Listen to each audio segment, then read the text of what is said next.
আম মাখা না আমের আচার, এটাকে তোমরা কিন্তু ভাতের সাথেও খেতে পারো, আবার মন চাইলে শুধুও খেতে পারো। তাই বললাম আম মাখা আমের আচার দুটোই বলতে পারো। তো এটা আমি আমার প্রথম খাই আমার দিম্মা বাড়িতে। তো আমি যখন খেয়েছিলাম তো তখন তো আমার ফাটাফাটি লেগেছিলো। তো ভেবেছিলাম যে একবার না একবার আমাকে বানাতেই হচ্ছে। তো আমি আজকে দুখানা বড় আম নিয়ে বসে পড়েছিলাম, তাই ভাবলাম তোমাদের সাথে আজ একটু এটা শেয়ার করা যাক।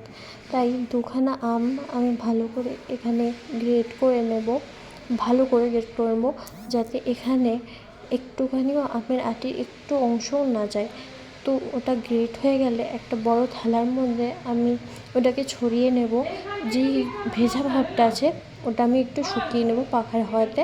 ওটা শুকিয়ে গেলে তারপরে আমি ওতে পরিমাণ মতো হলুদ দেব, নুন দেব। তারপর ওখানে আমি একটা মশলা দেব। সেই মশলাটা হলো কালো সর্ষে, সাদা সর্ষে আর শুকনো লঙ্কা মিক্সিতে গ্রেট করে নিয়ে আমি এখানে দিয়েছি। তারপরে এখানে উষ্ণ সর্ষের তেল গরম করে আমি দিয়ে দেব।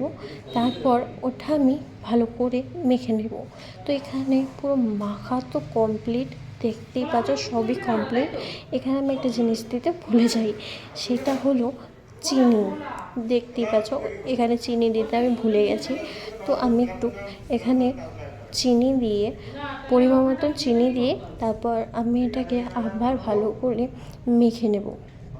তো মাখা হয়ে গেলে আমাদের আম মাখা বা আমাদের কিন্তু এটা খেতে খুবই ভালো লেগেছিল। তোমরা যেটা বলো ট্রাই করে দেখো কিন্তু একবার পুরোটাই।